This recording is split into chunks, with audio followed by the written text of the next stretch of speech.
MJ reverb society welcome back guys. आज हम episode 117 यानी 117 एक्सप्लेन करने वाले हैं। उससे पहले एक छोटा सा रिव्यू।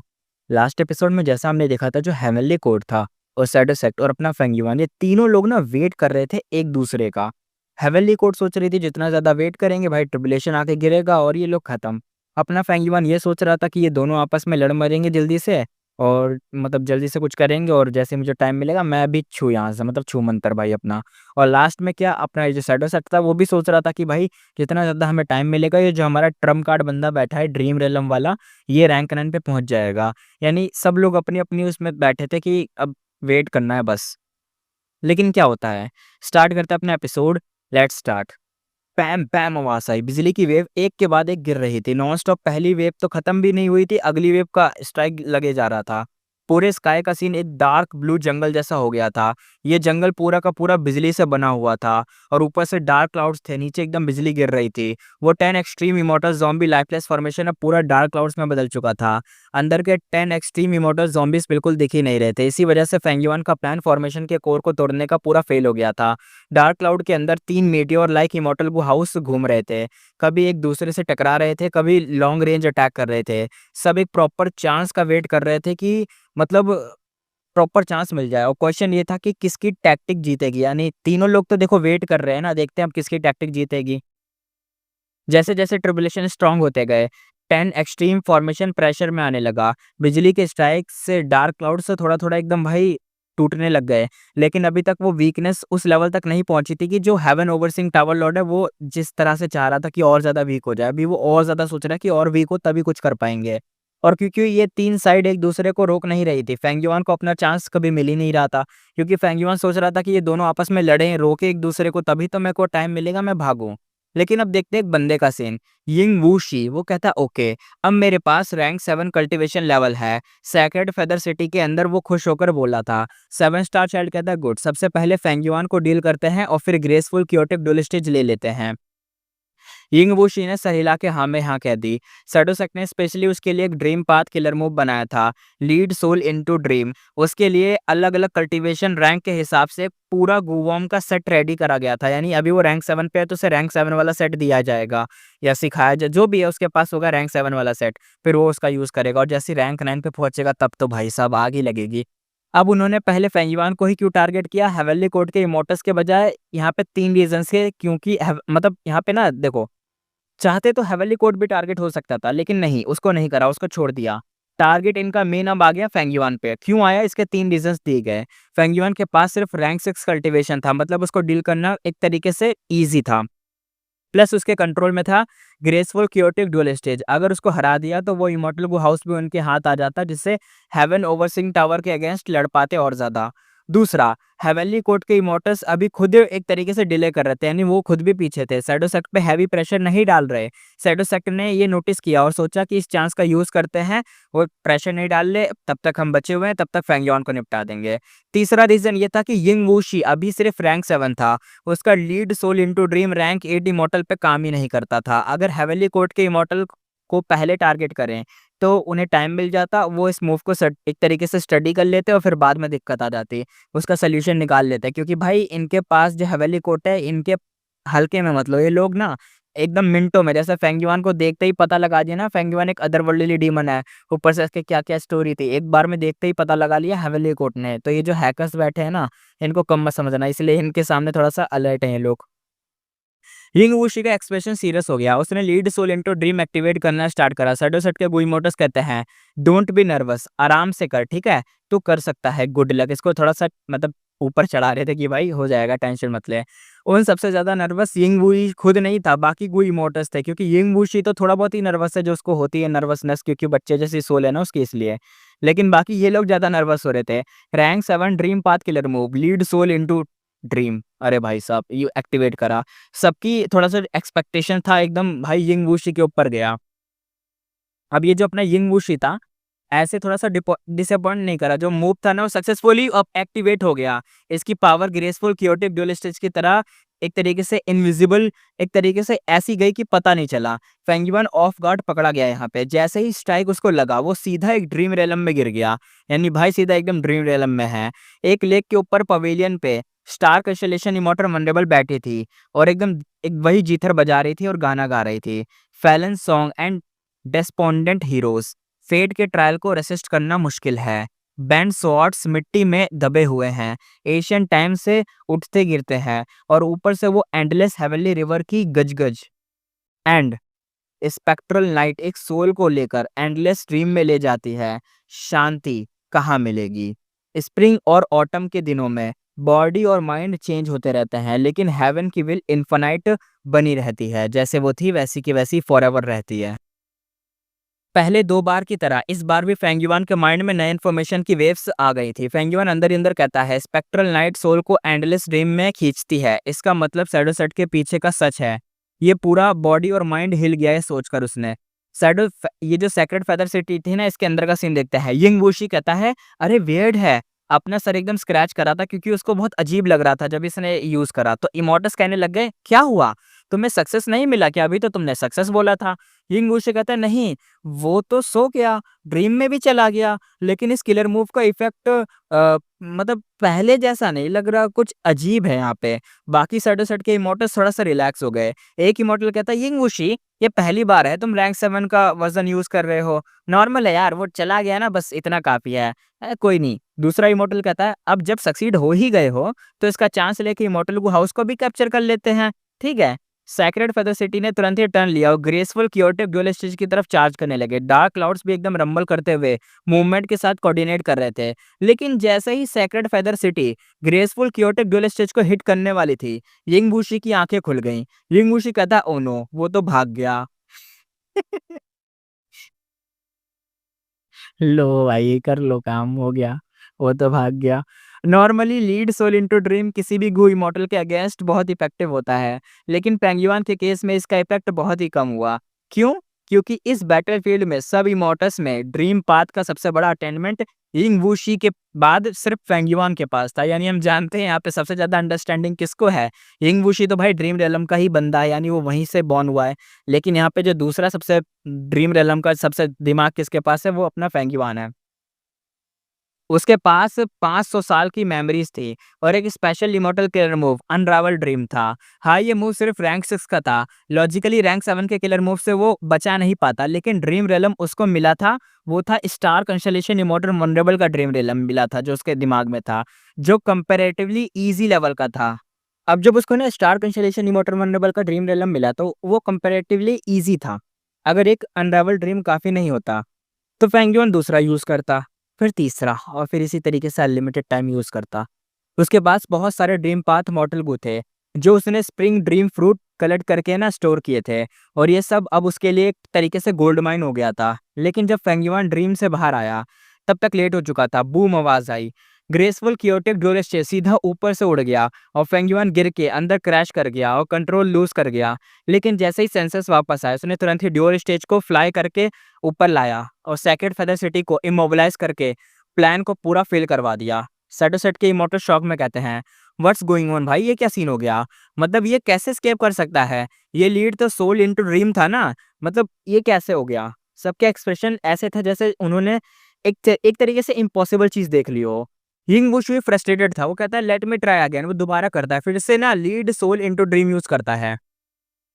फेंगयुआन फिर से ड्रीम रेलम में गिरा, लेकिन इस बार क्या हुआ, लेक पवेलियन में स्टार कंस्टेलेशन इमोर्टल वनरेबल उसको देख रही थी। उसकी आंखें गहरी थी जैसे पूल्स हो, स्माइल हल्का था और मिस्टीरियस। उसके हाथ में ना जीथर था।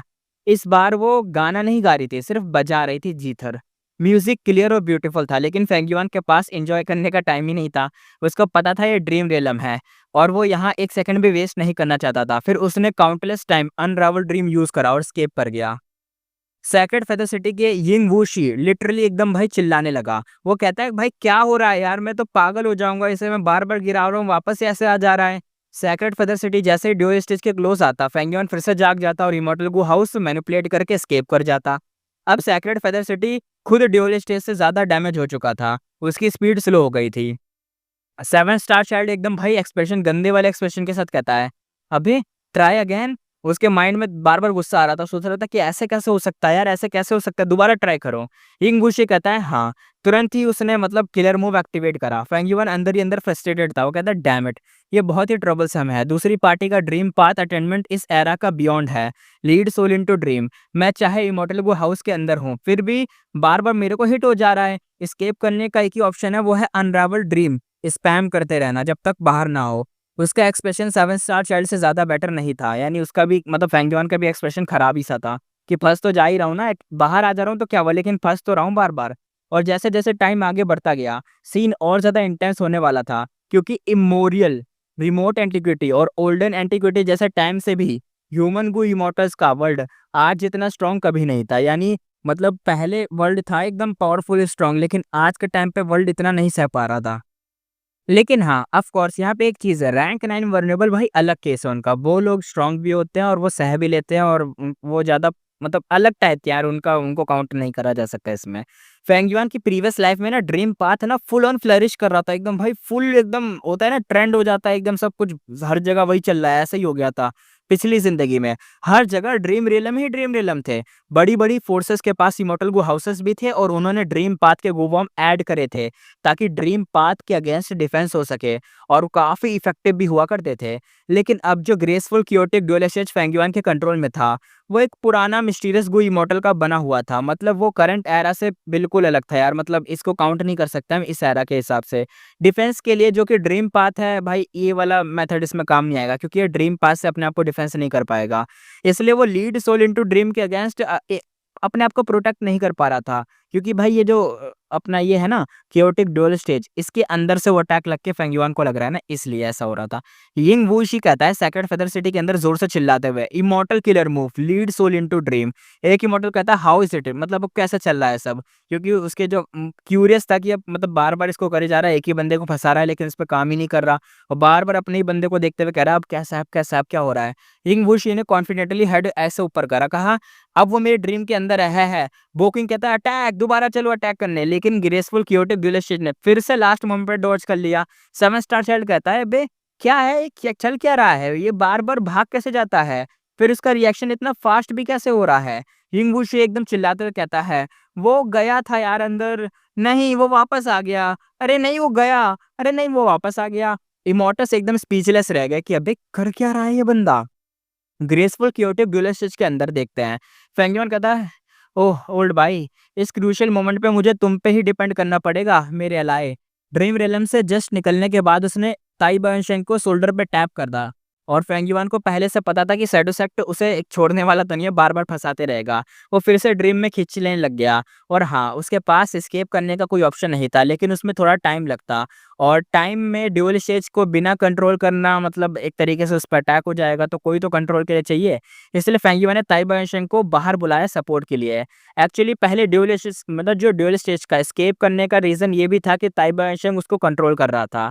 10 extreme immortal zombie lifeless formation ने इसके एक तरीके से जो स्पेस पाथ मेथड है ना, उसको रेस्ट्रिक्ट कर दिया था। इसलिए कोई बंदा स्पेस के थ्रू ट्रैवल नहीं कर सकता। टेलीपोर्ट जैसी चीज़ें होती है ना, जैसे अपना फिक्स इमॉर्टल ट्रैवल है, वो यूज़ नहीं कर सकता। मतलब फिक्स इमॉर्टल ट्रैवल गया। लेकिन फेंग युआन चालाक था। उसने सेक्रेड फेदर सिटी आने से पहले ही ताई बायोशेंग को अपने इमॉर्टल प्राइमेसी के अंदर डाल रखा था। और वहीं पे हाई लाओलन और फेरी लिशान भी एक तरीके से हाइड हो रखे थे ताई बायोशेंग के इमॉर्टल प्राइमेसी के अंदर।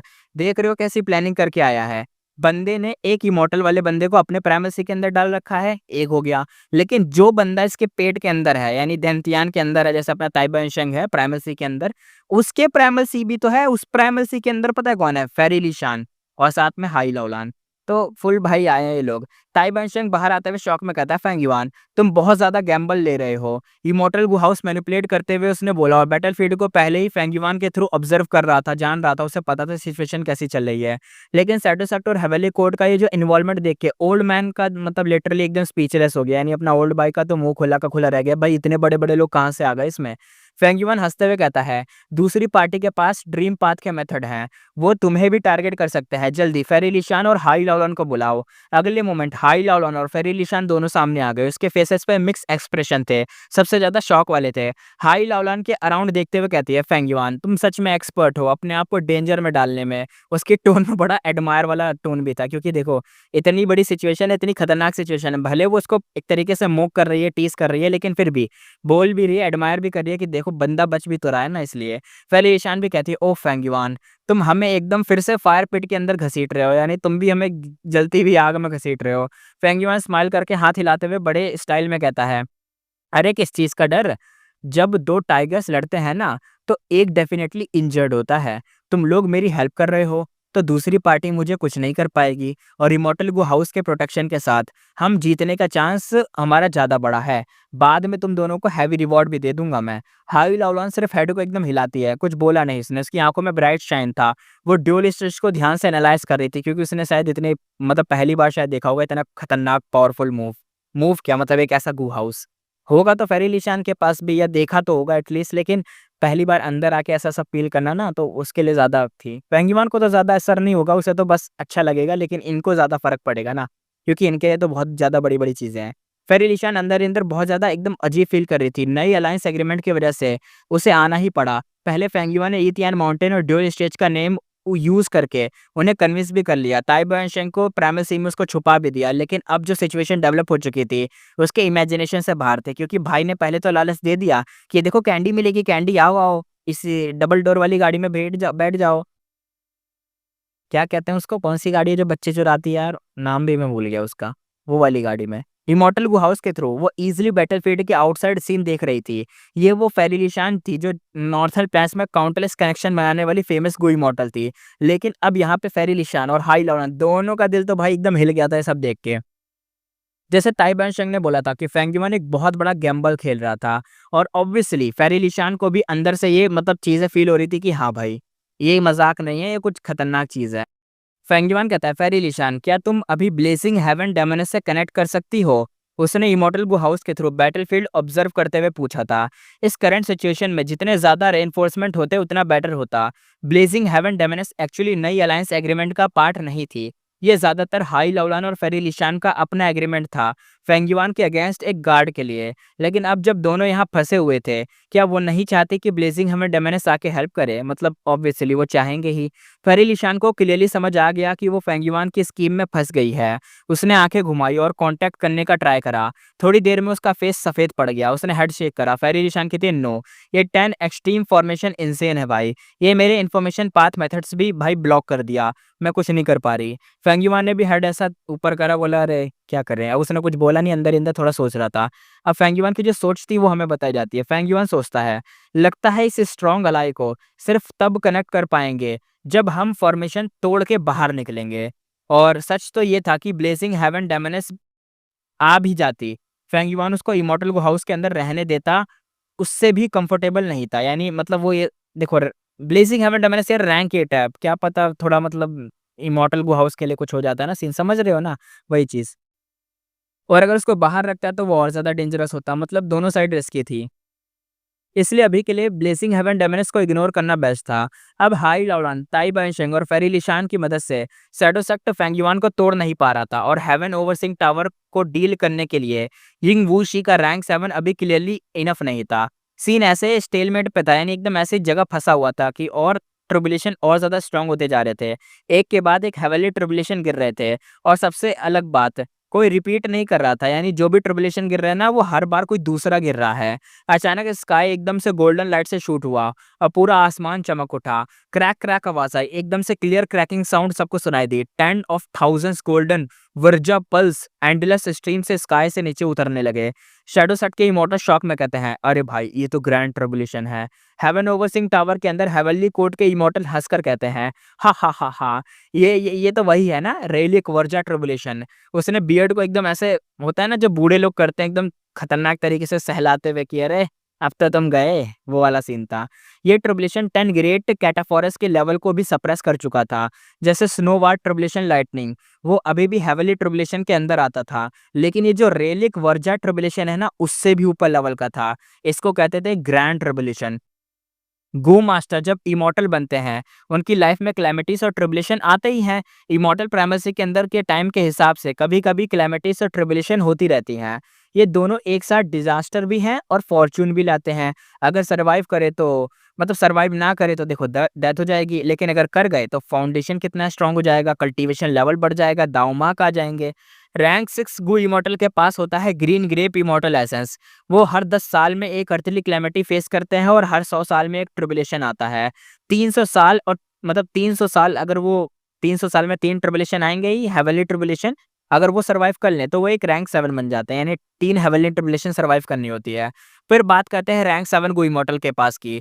वो भाई उनके पास होता है रेड डेट इमॉर्टल एसेंस। उन्हें हर 10 साल में एक अर्थली क्लैमिटी आती है और हर 50 साल में एक हेवेनली ट्रिब्यूलेशन और हर 100 साल में एक ग्रैंड ट्रिब्यूलेशन उनको फेस करना पड़ता है और 300 साल बाद वो दोबारा रैंक 8 बन जाते हैं। यानी उनकी ज़िंदगी में बहुत सारे वो भी दुःख दर्द हैं। रैंक 8 गो इमॉर्टल की बात करते हैं। भाई रैंक 8 गो इमॉर्टल का प्राइमेसी होता है व्हाइट लिटिच इमॉर्टल एसेंस बनाते हैं और हर 10 साल में एक हेवेनली ट्रिब्यूलेशन आता है, 50 साल में आता है एक ग्रैंड ट्रिब्यूलेशन और हर 100 साल में आता है एक मैरिड ट्रिब्यूलेशन। अगर 3 मैरिड ट्रिब्यूलेशन सर्वाइव कर लिए तो वो बन जाते हैं इनविंसिबल रैंक 9 गो इमॉर्टल्स। रैंक 9, इसका नाम सुनते ही गूज़बम्प आते हैं भाई। अर्थली कैलेमिटी, हेवेनली ट्रिब्यूलेशन, फिर उसके बाद ग्रैंड ट्रिब्यूलेशन, फिर आता है मैरिड ट्रिब्यूलेशन। ये एक इंक्रीजिंग स्ट्रेंथ का प्रॉपर रैंकिंग सिस्टम था ट्रिब्यूलेशन वाला। अगर हेवेनली ट्रिब्यूलेशन और अर्थली कैलेमिटी सुपर डेंजरस होते हैं, लेकिन ये जो ग्रैंड ट्रिब्यूलेशन है भाई, ये और टेरिफाइंग होते हैं। काउंटलेस गू इमॉर्टल इनकी वजह से मर चुके हैं और मरते भी रहते हैं। एग्जिस्टेंस पूरी वाइप आउट हो जाती है, इसलिए हर एक्सपर्ट गू इमॉर्टल दिन रात हार्ड वर्क करता रहता है कल्टीवेशन में, क्योंकि उसको ये जो प्रेशर है उसको सहना होता है किसी भी तरीके से, और ये आएगा ही आएगा। और मैरिड ट्रिब्यूलेशन, उसके लिए कल्टीवेशन वर्ल्ड में एक अलग ही नाम था, उसे तो भाई एकोप्लिप्ट मैरिड ट्रिब्यूलेशन कहते हैं। ये सर्वाइव करना ऑलमोस्ट इम्पॉसिबल है। जो भी एक सर्वाइव करता है उसको भाई ग्लोरी मिलती है, नाम हो जाता है पूरे वर्ल्ड में उसको एडमायर करते हैं। ह्यूमैनिटी की लंबी हिस्ट्री में सिर्फ 10 लोग ही 3 ट्रिब्यूलेशन सर्वाइव कर पाए और बन पाए एक वनरेबल्स, और 10 वनरेबल्स का नाम आया। स्वॉर्ड इमॉर्टल बो क्विंग ने 2 मैरिड ट्रिब्यूलेशन सर्वाइव किए थे और सब उसे इमॉर्टल वनरेबल के मतलब उतना दर्जा तो नहीं, लेकिन उतना ही मानते थे उसको। लेकिन जब उसका थर्ड अटेम्प्ट था, यानी लास्ट अटेम्प्ट, अगर वो उसे पास करता तो वनरेबल बनता, लेकिन वो उस चीज़ में यार बच नहीं पाया और मर गया। अभी नॉर्थर्न प्लेन्स में ओल्ड इंसेक्टर शूहू डेस्परेटली अपना मेरिट ट्रिब्यूलेशन पास करने का ट्राई कर रहा है। उसने लिटरली फॉर्च्यून रिवीलिंग हेवन गू तक रिफाइन कर लिया ताकि सर्वाइव कर सके। जहाँ तक हेवनली लॉर्ड बाइजू और या हुआंग की बात है, वो अभी फर्स्ट मेरिट ट्रिब्यूलेशन से भी काफ़ी दूर हैं।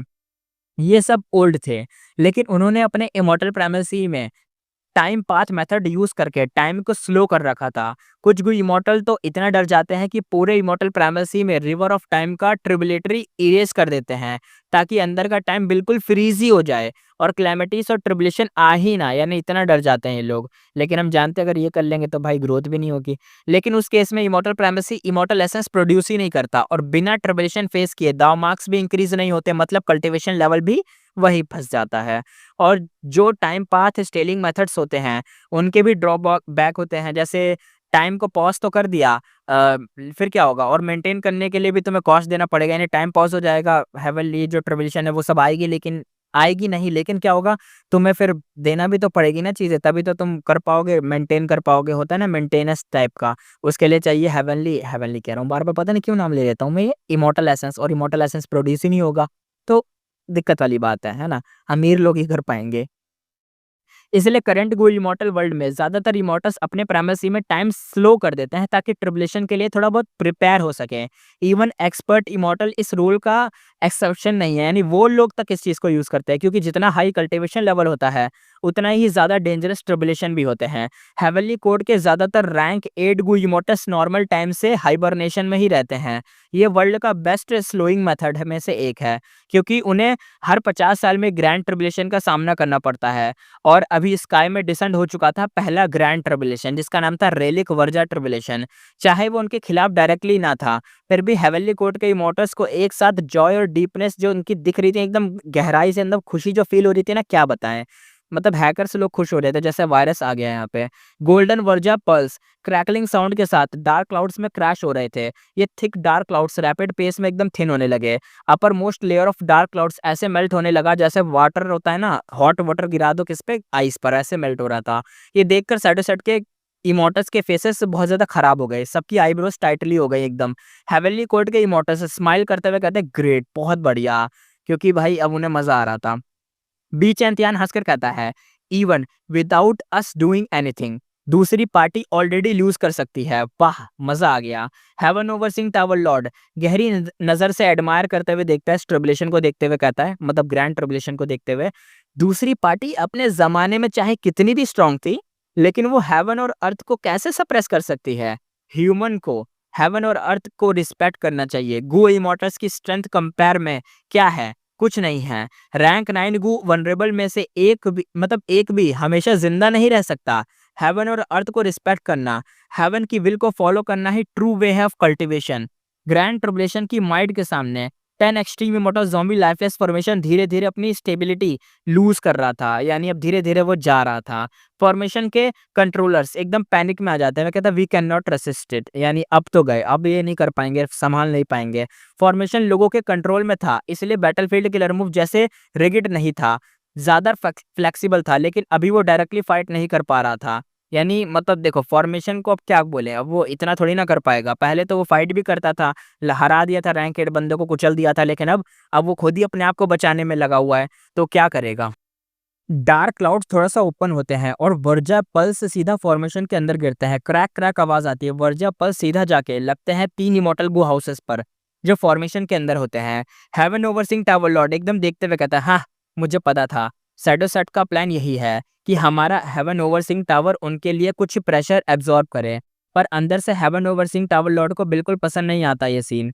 वो एक तरीके से अनविलिंग था, लेकिन कुछ कर भी नहीं पा रहा था, फॉर्मेशन के अंदर ही था, कुछ भी ऑप्शन नहीं था, उसे भी थोड़ा बहुत रेसिस्ट तो करना ही पड़ेगा। वो तुरंत ही इमोर्टल गो हाउस एक्टिवेट करता है और डॉज की ट्राई करता है। हेवन ओवरसिंग टावर लॉर्ड कहता है फेट इमोर्टल गो अभी हेवन ओवरसिंग टावर के अंदर है, और फेट इमोर्टल गो रिफाइन करने का मेन मटेरियल में से एक है हेवंस विल। ये जो ट्रिबुलेशन आ रही है, ये भी हेवन की विल की वजह से ही है। हेवन ओवरसिंग टावर जो पूरे वर्ल्ड को ओवरसी करता है, हमेशा हेवन की विल को फॉलो करता है और हेवन के लिए जस्टिस अपहोल्ड करता है। इसी वजह से ट्रिबुलेशन के दौरान हेवन ओवरसीइंग टावर को बाकी इमॉर्टल गो हाउसेस के कंपैरिजन में बहुत कम डैमेज होगा, ये उसने कहा था अपने टावर लॉर्ड ने। उसके वर्ड्स का हिडन मतलब बहुत क्लियर था। वो टाइम निकालना चाह रहा था, जब 10 एक्सट्रीम फॉर्मेशन के में कोई फ्लो आएगा तब वो अपना इमॉर्टल गो हाउस एक्टिवेट करके फाइनल विनिंग का अटैक देगा और खत्म कर देगा सब।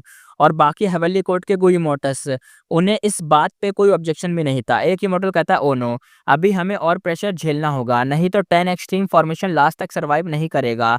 दूसरा गो इमोर्टल कहता है so what if it is a grand tribulation, हमारा प्लान हेवन के अगेंस्ट है, हम ऑलरेडी पता था ऐसा होगा ही। डोंगफेंग चांगफेंग के टाइम पे भी देखा था, ग्रैंड ट्रिब्यूशन अनएक्सपेक्टेड था। तीसरा इमोर्टल कहता है बाकी इमोर्टल को हाउस को सेक्रीफाइस करके सैक्रेड फेदर सिटी को प्रोटेक्ट करना, बस इसी मोमेंट के लिए सबसे बढ़िया यही रहेगा। सैडो सेट के गो इमोर्टल के चेहरे पर एकदम से डिटरमाइंड एक्सप्रेशन आ जाते हैं। वो फुल रेडी थे ये लोग, ये इमोर्टल ये वाले इमोर्टल की बातें चल रही थी, जो अपने सैक्रेड फेदर सिटी यानी सैडो सेट के जो इमोर्टल्स थे उनकी बातें थी। अब आगे देखते हैं। शैडो सेट के इमोर्टल्स के चेहरे अब थोड़े से अजीब हो गए थे। सेकंड फेदर सिटी एक फेंट लाइट में अपीयर होता है। वो लाइट पिंक लग रहा था, बट असल में वो प्योर वाइट था, सिर्फ थोड़ा सा पिंक टिंट सा उसमें था। और सबसे अजीब बात, उस लाइट को देख के दिल के अंदर बहुत ही सही फीलिंग आ रही थी, लेकिन असल में वो लाइट था ही नहीं। वो एक्चुअली एक तरीके से पावर थी विशेष की, क्योंकि हम जानते हैं ये सेक्रेड फेदर सिटी के पास पावर वाली विश वाला कुछ सीन था ना इनके पास, इसलिए हर इमॉर्टल हाउस की अपनी अपनी स्पेशलिटी होती है, एक तरीके से स्पेशलिटी। जैसे डार्क प्रिजन की स्पेशलिटी थी वाइल्ड बीस्ट और एशियन डेसोलेट बीस्ट को कैप्चर करे, रियर और एनस्लेव करना। अगर उनका रैंक और ऊपर जाता तो इमोरियल डेसोलेट बीस्ट तक को सबड्यू कर सकता था। रैंक 9 हेवन ओवरसीइंग टावर की स्पेशलिटी थी कि फेट अटैक को अनलीश करना, जिसमें टारगेट चाहे कोई भी हो, डिफेंड या रेसिस्ट करना इम्पॉसिबल होता। लेकिन अभी फेट इमॉर्टल गो की कंडीशन बहुत खराब थी, इसलिए वो उसे यूज़ ही नहीं कर पा रहा था। और सैक्रेड फेदर सिटी जो मतलब शैडोसेट ने बहुत स्ट्रगल करके हासिल किया था, उसकी भी अपनी एक किलर मूव वाली स्पेशलिटी थी। वो क्या? सैक्रेड फेदर सिटी पुराने और नए फेदरमैन के विश पावर को एब्जॉर्ब करके ऑटोमेटिकली विश पावर मॉडल को रिफाइन करता था। सैक्रेड फेदर सिटी काफ़ी पुराना था। फेदरमैन ने जनरेशन से उसमें अपनी ज़िंदगी बिताई थी। इस वजह से उसके अंदर स्टोर्ड विश पावर मॉडल गू का कलेक्शन बहुत बड़ा था, यानी इसके अंदर पहले से बहुत सारा कलेक्शन भरा हुआ है। हाँ, पहले हेवनली विश किलर मूव ने काफ़ी ज़्यादा विश पावर यूज़ कर लिया था, बट अभी भी बचा तो है थोड़ा बहुत। फेदरमैन को एक्चुअली उसका और कोई यूज़ ही नहीं पता था, इसलिए वो स्टोरी रहता था। लेकिन शैडोसेट के पास अपना पुराना पावरफुल बैकग्राउंड था, उसके पास मेथड थे। इसलिए सैक्रेड फेदर सिटी के विश पावर मॉडल गू कंटिन्यूअसली एक्टिवेट होने लगते हैं, बिना रुके कंज्यूम होते जाते हैं। विश पावर गू के एक कंज्यूमेबल गू था, यानी एक बार कंज्यूम होता है बस। और जैसे ही पावर ऑफ विशेस एब्जॉर्ब होता है, सैक्रेड फेदर सिटी काफ़ी एस्पेक्ट में ग्रो करने लगता है। वो नीचे आता है और रेलिक वर्जा ट्रिबुलेशन को ब्लॉक करता है और इस तरह 10 एक्सट्रीम फॉर्मेशन काफी प्रेशर को एब्जॉर्ब कर लेता है। हाई लॉलन चिल्लाते हुए कहता है, क्या जबरदस्त ट्रिबुलेशन है भाई, सिर्फ थोड़ी देर में ही ग्रेसफुल कियोटिक डुअल स्टेज के क्रैक्स विजिबल हो गए। अरे भाई, फेरी लिशान के फेस पे तो बिल्कुल सफेद वाला एक्सप्रेशन था, आंखों में तो डाउट और फियर नजर आ रहा था। ये ग्रैंड ट्रिबुलेशन इतना टेरिफाइंग था कि अगर वो अकेली फेस करती तो 2 या 3 पल्स ही काफ़ी होते और वो बस इतना ही सर्वाइव कर पाती, और अगर इससे ज़्यादा चौथा या 5वां आता तो ये ख़त्म थी। और यहाँ तो टेन्स ऑफ थाउज़ेंड वर्ज़ा पल्स थे और उनका नंबर कंटिन्यूअसली बढ़ भी रहा था। पेंगुइन हँसी के साथ कहता है, "हा, हा, हा! बस इसी मोमेंट का वेट कर रहा था। अब मैं तुम्हें दिखाता हूँ ग्रेसफुल कियोटिक डुअल स्टेज की रियल पावर।" और वो कहता है एक वर्ड, "एब्ज़ॉर्ब।" और अगले ही मोमेंट फेंगयुआन के माइंड में थॉट फायरवर्क की तरह एक्सप्लोड होते हैं। उसके अंदर स्टार डार्जलिंग ब्राइटनेस शाइन करता है। उसका पूरा कंसंट्रेट फोकस अब सिर्फ ग्रेसफुल कियोटिक डुअल स्टेज पे था। ये इमॉर्टल गुहाउस एक यूनिक मेथड यूज करता था। टाइम पाथ टेक्निक्स की हेल्प से जो भी अटैक इस पर आता, उससे वो सील करके बाद में एनिमी के ऊपर ही भेज देगा। लो भाई, जैसे को तैसा। पर यह मेथड एकदम ट्रिकी था। कंट्रोलर को 100% फोकस, हैवी कंसंट्रेशन चाहिए होता है। पहले फेंगयुआन को इमॉर्टल गुहाउस का कंट्रोल प्रॉपर्ली नहीं आता था। मूव करते हुए एनिमीज से डील करता था, साथ में टेक्निक यूज करता था। तब उसके लिए सीख रहा था उस टाइम पे। लेकिन अब ताई बायोशेंग और बाकी लोग उसकी हेल्प कर रहे थे। Sacred feather city grand tribulation में बिजी था और फाइनली फेंगयुआन के पास टाइम आ गया था ग्रेसफुल कियोटिक डुअल स्टेज की असली पावर को अनलीश करने का। फेंगयुआन के कंट्रोल में ग्रेसफुल कियोटिक डुअल स्टेज एकदम डार्जलिंग रेड लाइट में एक तरीके से एनक्रिप्ट कर गया। और रेड लाइट बहुत बड़ा एरिया कवर करता है, बिल्कुल ऐसे जल रहा था जैसे कोई रेजिंग इन्फर्नो इस फायर के ऊपर एक मिस्टीरियस स्ट्रेंथ स्प्रेड कर रहा हो। और जो भी वर्जा ट्रिबुलेशन पल थे इमॉर्टल गो हाउस को हिट करते, वो इंस्टेंटली रेड लाइट में एक तरीके से एनग्लफ हो जाते और सील हो जाते, अंदर बंद हो जाते। जाइंट सन इमॉर्टल वनरेबल का rank 9 immortal essence graceful chaotic dual stage को अपनी स्ट्रॉन्गेस्ट एबिलिटी दिखाने देता है। क्रैक आवाज आती है, पूरा इमॉर्टल को हाउस वायलेंटली शेक करता है। क्रैक्स क्लियरली दिखने लगते हैं। वो भी मुश्किल से रेलिक वर्जा ट्रिबुलेशन एब्जॉर्ब कर पा रहे थे। आफ्टर ऑल ये ग्रैंड ट्रिबुलेशन है, लेकिन फेंगयुआन फिर से सक्सेसफुल होता है। और ज्यादा वर्जा पुल उसके कंट्रोल में आने लगते हैं, टेम्परली सील हो जाते हैं और ग्रेसफुल कियोटिक डुअल स्टेज के अंदर सेफ हो जाते हैं। लेकिन फेंगयुआन को इसका एक ह्यूज प्राइस पे करना पड़ता है। फेंगयुआन कहता है, हम इतने टाइम से लड़ रहे हैं, लेकिन जायंट सन का इमॉर्टल एसेंस जो मैंने निकाला था, उसका 30% खर्च नहीं हुआ था। यानी 30% भी अभी तक खर्च नहीं हुआ। अभी सिर्फ 100 वर्जा पल्स एब्जॉर्ब करने के बाद वो पूरा एसेंस कंप्लीटली वैनिश हो गया। यानी कहना चाह रहा था अपना भाई कि इतनी देर से मैं यूज कर रहा हूँ, इतना लड़ लिया मैंने, इतना कुछ कर लिया, तब जाके 30% भी खर्च नहीं हुआ। लेकिन जैसे ये ग्रैंड ट्रिबुलेशन आया, इसको मैं एब्जॉर्ब कर रहा हूँ, अरे भाई पूरा का पूरा खत्म हो गया। जायंट सन के इमॉर्टल एसेंस का रैपिड ये जो यूज था, फेंगयुआन के अंदर ही अंदर शॉक में आ गया ये देखकर। पर अभी ये लॉस पे एक तरीके से बात करने का टाइम नहीं था। वो तुरंत ही और जायंट सन का जो इमॉर्टल एसेंस था वो निकालता है। Graceful chaotic dual stage freely move कर रहा था और ना सिर्फ एक ग्रैंड ट्रिबुलेशन में सेफ था, बल्कि और भी वर्जा पल्स को एब्जॉर्ब कर रहा था और स्ट्रांग होता जा रहा था। हेवन ओवरसिंग टावर एक रैंक 9 इमॉर्टल गू हाउस था, जिसका डिफेंस बहुत ही ज्यादा खतरनाक था।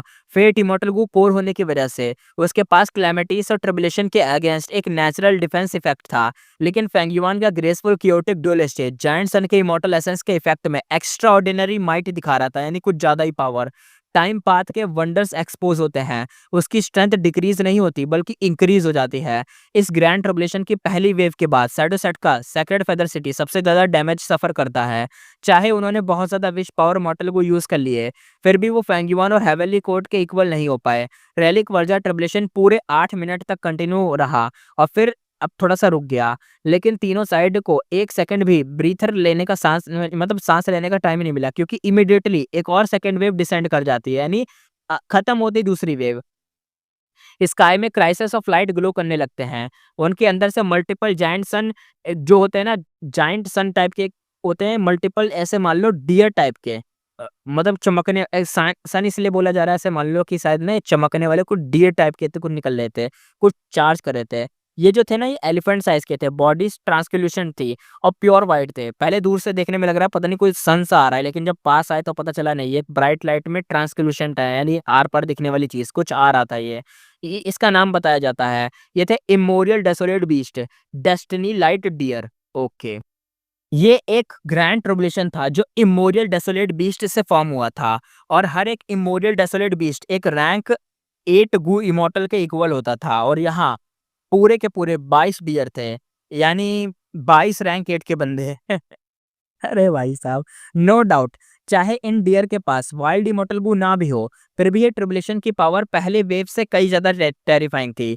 लाइट डियर की ग्रुप जो था ये पूरा एकदम सीधा अटैक करता है 10 extreme immortal zombie lifeless formation की तरफ, और इंस्टेंट शैडोसेट का ग्रुप एकदम भाई उनका चेहरा सफेद पड़ जाता है कि अब तो गए, अब शायद नहीं बचेंगे। फॉर्मेशन में एक गैप क्विकली एक्सपेंड होता है और हाफ डियर ग्रुप अंदर एंटर कर जाते हैं। एक गु इमोर्टल कहता है डेस्टिनी लाइट डियर के 9 कलर्स होते हैं जो इमोरियल 9 हेवन को रिप्रेजेंट करते हैं। ये सारे डियर व्हाइट लाइट डियर हैं, इसका मतलब ये सारे के सारे व्हाइट हेवन से आए हैं। दूसरा गो इमोर्टल कहता है डेस्टिनी लाइट डियर का नेचर जेंटल होता है। ब्यूटीफुल लेजेंड्स में इन्हें ह्यूमन को हेवन तक ले जाने के लिए डिस्क्राइब किया गया है, यानी एक ऐसा सवारी करना या कुछ ऐसा साथी जो इन्हें हेवंस तक ले जाएगा। क्या पता था कि हेवन के विल की इन्फ्लुएंस में आके ये डियर भाई इतने बेकार हो जाएंगे, इतने खतरनाक हो जाएंगे, ऐसे बिजर्क हो जाएंगे कि हम पे ही अटैक कर देंगे, बैटल इंटेंट बन के भर आएंगे और अटैक करेंगे। हेवनली कोर्ट के गो इमोर्टल चाहते थे कि थोड़ा ना आए बीच में, क्योंकि देखो वो तो ये चाह रहे हैं ना कि और ये चीज़ें आएँ और आएँ, इन सबको तबाह कर दें। लेकिन भाई ये खुद भी तो इस चीज़ के अंदर है ना, ये लाइफलेस बैटल फॉर्मेशन है, इसकी वज़ह से ट्रिब्यूलेशन आ रहे हैं, और ये खुद भी ये सारे के सारे इस फॉर्मेशन के अंदर हैं। तो अब चाहे ये लोग चाहें या ना चाहें, इनको झेलना तो पड़ेगा, सिचुएशन से एस्केप नहीं कर सकते। फेंगिवा ने ग्रेसफुल क्योटिक दुलिस स्टेज को रिट्रीट करके बैटल के एज में शिफ्ट कर लिया, यानी एकदम पीछे ला लिया ताकि पीछे हो जाए। लेकिन ये लाइट डियर एक तरीके से अलाइव थे, यानी जिंदा। वो इमोर्टल गू हाउस से उन्हें सील नहीं कर पा रहे थे। ग्रेसफुल क्योटिक ड्यूलिस्ट सिर्फ एक वाइंड वाटर अर्थ और फायर टाइप के अटैक को सील कर सकता था, किसी बीस्ट को नहीं। लकीली फेंगजुआ ने पहले बहुत ही ज्यादा वर्जा पल्स कैप्चर कर लिए थे, उसने अब उन्हें यूज करना स्टार्ट करा और डियर पर फेंकना स्टार्ट कर दिया। सेकंड वेव ऑफ ट्रिब्यूलेशन में हेवनली कोर्ट की सिचुएशन बेस्ट थी। फेंगयुआन सेकंड और सैडोसेक्ट सबसे ज्यादा प्रेशर में झेल रहा था और इसकी सिचुएशन सबसे ज्यादा बेकार थी, यानी सैडोसेक्ट का ही प्लान है, वो उसकी ऐसी की तैसी हुई पड़ी थी यहाँ पे। उस क्रूशियल मोमेंट पे इमोर्टल ज़ॉम्बी बोकिंग आगे आता है। वो अपने फेमस और Darjeeling sword path killer move activate करता है, जैसे 5 फिंगर फिस्ट स्वॉर्ड हार्ड कहते हैं, जिसका पावर एक तरीके से अनस्टॉपेबल और टेरिफाइंग था। ज्यादातर डेस्टिनीड लाइट डियर उसके स्वॉर्ड लाइट स्लैसेस के नीचे तुरंत ही मर जाते हैं। अगर उनके पास वाइल्ड इमोर्टल गो होता तो शायद वो लोग बच जाते, लेकिन इस टाइम पे वो लोग एक तरीके से यूजलेस थे। बोकिंग ऑलरेडी डेड था, लेकिन इमोर्टल ज़ॉम्बी बॉडी में काउंटलेस स्वॉर्ड पाथ के दाव मार्क्स फिल्ड थे। इन दाव मार्क्स की जो एम्पलीफिकेशन थी सेम किलर मूव वाली थी और वैसे यूज हो रही थी, तो इफेक्ट क्विन बाइशेंग के यूज करने वाले जो अटैक था ना उससे भी ज्यादा डिफरेंट और पावरफुल था। यानी देखो क्विन बाइशेंग के पास भी तो अटैक था ना बोकिंग वाला, लेकिन ये जो असली जो बोकिंग था उसके पास तो असली वाला अटैक है, तो इसका अटैक बहुत पावरफुल था क्विन बाइशेंग वाले से भी। इमोर्टल ज़ॉम्बी बोकिंग बहुत ही ज्यादा बिटरली प्रिजर्व करता है और फाइनली शैडो सेट को second wave grand tribulation cross करने देता है। लेकिन अब स्काई के जो डार्क क्लाउड्स थे एक्सट्रीमली एकदम भाई अजीब हो गए। 10 एक्सट्रीम फिजिक इमोर्टल ज़ॉम्बी अब एक तरीके से कंसील नहीं हो पा रहे थे, उनकी जो विजिबिलिटी थी अब दिखने लग गई। फेंगयुआन ऊपर देखते हुए कहता है द फॉर्मेशन अब लोएस्ट पॉइंट पे आ गया है, charge. Graceful chaotic dual stage वर्जअप पर शूट करता है और फॉर्मेशन ब्रेक करने को अटेम्प्ट करता है। दूसरी side heaven overseeing tower lord भी यही अपॉर्चुनिटी स्पॉट करता है और हेवन ओवरसीइंग टावर को मूव कर देता है ताकि शैडो सेट की जो इंजरी पे हमला करके एकदम नमक छिड़क दे।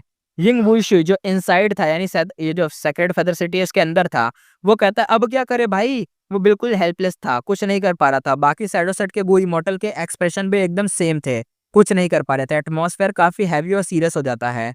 ये ऑलरेडी वो क्रूशियल मोमेंट था जिसमें डिसाइड होना था कि विक्ट्री होगी या defeat. 10 extreme immortal zombie lifeless formation complete हो चुका था।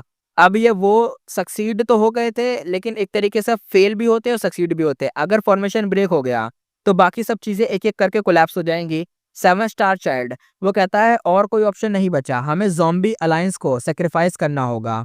हैं मतलब ज़ॉम्बी अलायंस की ब्रांचेस जो पूरे 5 रीजन में स्प्रेड थे, वो एक्चुअली शैडोसेट के सबऑर्डिनेट फोर्सेस थी।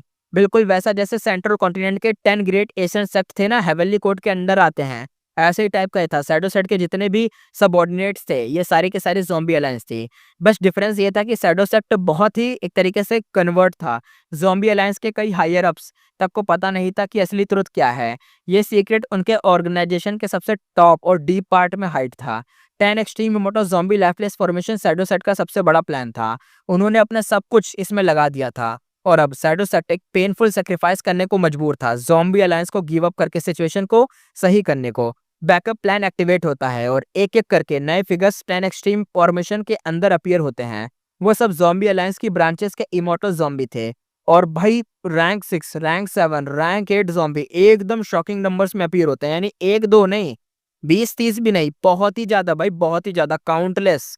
हाई लाउलान, ताइबाशेंग और जितने भी बाकी लोग थे, वो जो भी ग्रेसफुल क्योटिक दुलेस्टेज के अंदर थे, वो कहते हैं अरे this is heaven overseeing tower Lord. उसकी आंखें भी एकदम फैल जाती हैं। वो कहते हैं तो सच में, शैडो सेक्ट ही ज़ॉम्बी अलायंस के पीछे था। गुड, अब हम सबको एक ही स्ट्राइक में खत्म कर देंगे। बहुत बढ़िया, तुम एक ही नाव पे सवार हो, यही नाव टूटेगी। लेकिन भाई अनएक्सपेक्टेड चीज होती है, ये इमॉर्टल ज़ॉम्बी कॉन्शियस नहीं लग रहे थे, यानी बेहोश थे, यानी इनकी मर्जी के बिना इनको सेक्रीफाइस किया जा रहा है। वाह बहुत बढ़िया। बिल्कुल पपेट्स की तरह बिहेव कर रहे थे, जैसे कोई उन्हें वायर की तरह कंट्रोल कर रहा हो। और heaven overseeing tower lord move करता है सबसे पहले। वो सब इमॉर्टल ज़ॉम्बीज अपने आप को सेक्रीफाइस कर देते हैं। वो खुद ही 10 एक्सट्रीम फॉर्मेशन का एक हिस्सा बन जाते हैं। पेरिलिशान एकदम भाई देखते हुए कहती है बिग सिस्टर। उन इमॉर्टल ज़ॉम्बीज के बीच उसने देखा था ब्लेजिंग हेवन डेमनेस का फिगर भी देखा था। अरे लो भाई, अरे मुझे लगा इसका, अरे यार ब्लेजिंग हेवन मेनेस मर जाएगी यार। वो रैंक ए में मतलब rank 8 immortal zombie northern tens zombie alliance branch की लीडर थी। उसका फेस बिल्कुल ब्लैंक एक्सप्रेशन में था और एकदम बेहोश थी, मतलब कॉन्शियसनेस नहीं थी उसकी, बेहोश थी। फेरिलिशान और हाई लॉलन दोनों की आंखों के सामने ब्लेजिंग हेवन डेमनेस भी अपने आप को सेक्रीफाइस कर देती है और इमॉर्टल मटेरियल बन जाती है और ह्यूज फॉर्मेशन में मर्ज हो जाती है। इन इमॉर्टल ज़ॉम्बी बॉडीज में फिल्ड दाव मार्क्स, काउंटलेस इमॉर्टल गो और इमॉर्टल प्रेमेसी के साथ 10 एक्सट्रीम फॉर्मेशन के डार्क क्लाउड्स तुरंत ही कंडेंस होकर एक्सपेंड कर जाते हैं। वो अपने प्रीवियस पीक पे भी ऊपर चले जाते हैं। यानी ये जो फॉर्मेशन थी, ये फॉर्मेशन कितनी पावरफुल थी। लेकिन अब सोचो इतना सब होने के बाद ये जो अपनी सबसे पावरफुल स्टेट में थी ना, उससे भी पावरफुल, समझ रहे हो, उससे भी पावरफुल लेवल पर। अरे भाई बहुत ज्यादा पावरफुल हो जाती है। स्काई पूरा का पूरा कवर हो जाता है, जो पहले जितना कवर था उससे भी डबल। फेरिलिशान की आईज सैडनेस में एकदम आंसू बहने लगते हैं। हाई लाउलान तो एकदम साइलेंस में डूब जाती है। फेंगयुआन एकदम देखता रह जाता है। जो रैंक 8 रेनफोर्समेंट वो एक्सपेक्ट कर रहा था कि वो आएगी बचाएगी, उसकी आंखों के सामने वही चीज मर जाती है। किसी ने सोचा था कि ज़ॉम्बी अलायंस का शैडोसेट के साथ ऐसा कनेक्शन होगा। इवन अगर ये ट्रुथ एक्सपोज करता तो कौन बिलीव करता इस चीज पे, कोई नहीं। पूरे 5 रीजन में स्प्रेड एक ओवरलॉर्ड फोर्स ज़ॉम्बी अलायंस जो सुपर पावर्स थी, एकदम सुपर पावर रखती थी, टॉप रैंक रखती थी एक जगह। वो सिर्फ एक क्या निकला, एक चीज निकली, एक एक प्यादा निकली। किस चीज का प्यादा? शैडोसेट का एक प्यादा निकली बस। ताइबा शेंग एकदम भाई सडन रियलाइज करते हुए कहता है प्रीवियसली शैडोसेट ने कंपलसरी टास्क इशू किया था लार्ज स्केल में गो फॉर्मेशन रिफाइन करने के लिए। शायद वो स्कीम ज़ॉम्बी अलायंस के मेंबर के अगेंस्ट ही थी। उसके दिल में तुरंत ही एक चिलिंग फियर था और वो भर गया। शैडो सेक्टर जो ये था ना, मतलब शैडो सेक्टर इतना सिनिस्टर मोटिव था, ये सोचकर वो एकदम हिल गया। क्योंकि अपना ताइबा शेंग भाई दुनियादारी इन चीज़ों में ज़्यादा रहता है, उसे लगता है कि अच्छा करेंगे अच्छा होगा। लेकिन अब जब उसने सब देखा तो भाई की आंखें खुल गई। फेंग युआन का एक्सप्रेशन भी बड़ा गंदा सा हो गया है सब देख के। फेंग युआन कहता है मैंने गेस किया था कि शैडो सेक्टर और ज़ॉम्बी अलायंस के बीच रिलेशन है, लेकिन ये सिचुएशन एक्सपेक्ट एक तरीके से नहीं की थी, यानी बिल्कुल सोच के बाहर थी।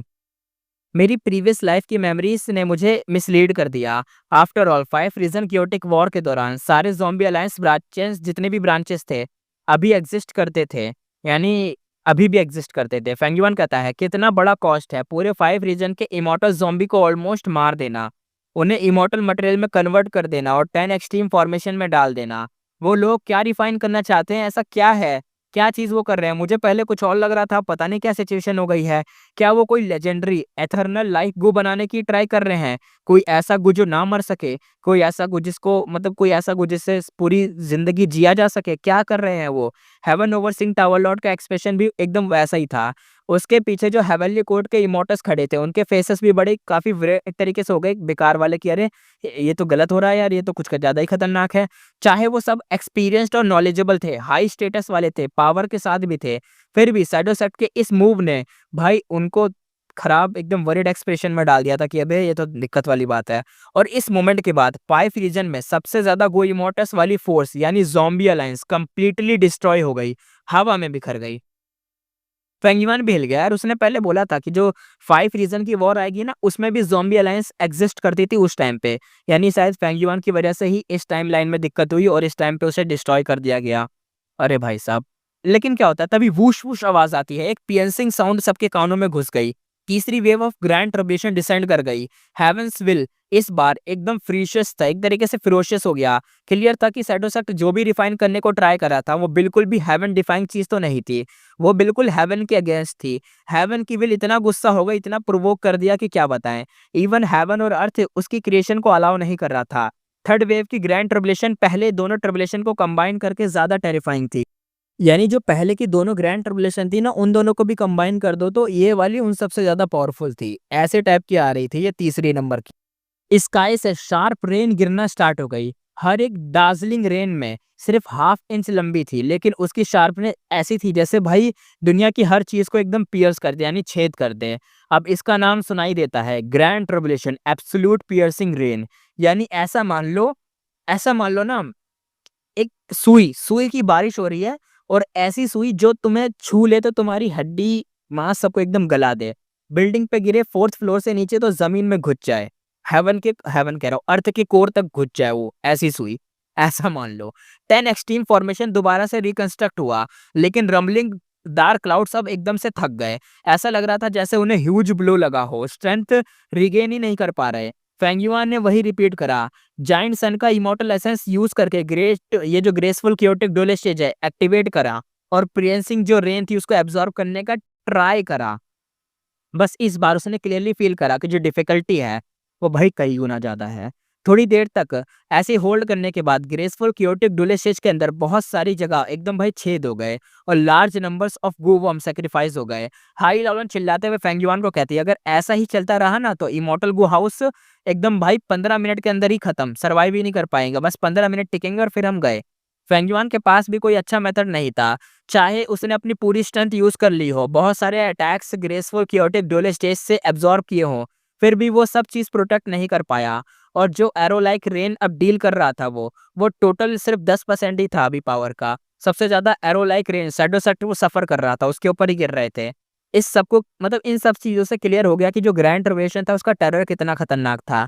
ऐसे फैटल अटैक रैंक 8 गो इमॉर्टल का टाइम बिल्कुल भी अच्छा नहीं मतलब जाने वाला।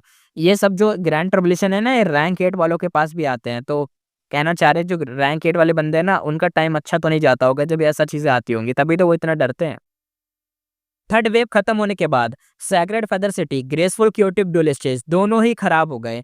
जो गुवम बचे थे वो एक तरीके से रेस्पेक्टिव गु इमॉर्टल ने तुरंत ही स्टोर कर लिए, यानी बचे खुचे, और हेवन ओवरसिंग टावर से क्रैक्स भर गए और पहले कई गुना गहरे क्रैक्स थे और एक कॉर्नर तो भाई पूरा क्रम्बल हो गया। हेवन ओवरसिंग टावर लॉर्ड एकदम चिल्लाते हुए, बहुत ही चिल्लाते हुए कहता सब खत्म हो गया, फाइनल विक्ट्री बस हेवनली कोर्ट ही होगा, सब खत्म, अब सब लोग गए और हम ही बचे हैं क्योंकि हमारा हिस्सा ज्यादा बचा है ना, इसलिए वो तुरंत ही हेवन ओवरसिंग टावर का स्ट्रॉन्गेस्ट अटैक एक्टिवेट करता है।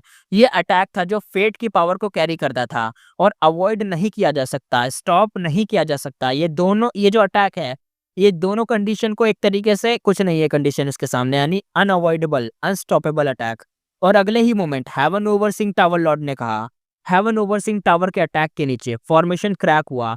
और जब अटैक बोला उसने तो सैडोसैट के गुई मोटर्स काउंटलेस कैजुअलिटीज झेल गए, और फेंगयुआन और बाकी सब भी साथ में हैं, फेंगयुआन और बाकी सब भी साथ में मर गए। Heaven overseeing tower lord खड़ा था, हेवन ओवर सिंह टावर के टॉप पर, और बैटलफील्ड को देख रहा था। उसकी नजर के सामने सैडोसैट का सेक्रेड फेदर सिटी बिल्कुल टूट चुका था।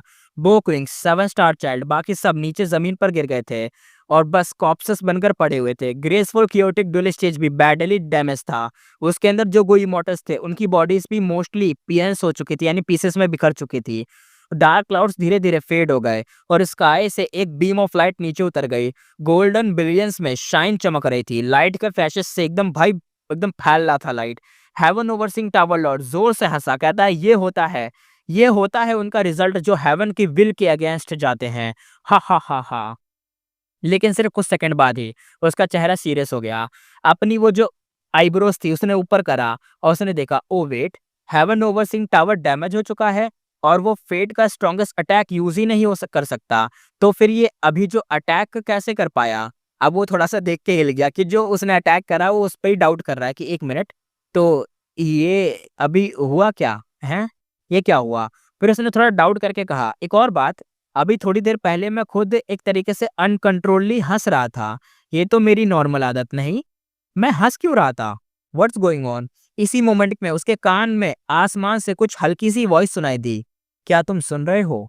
Heaven overseeing tower lord, जल्दी जाग जाओ, जल्दी जाग जाओ। Heaven overseeing tower lord ने हैरान होकर कहा, जाग जाऊं?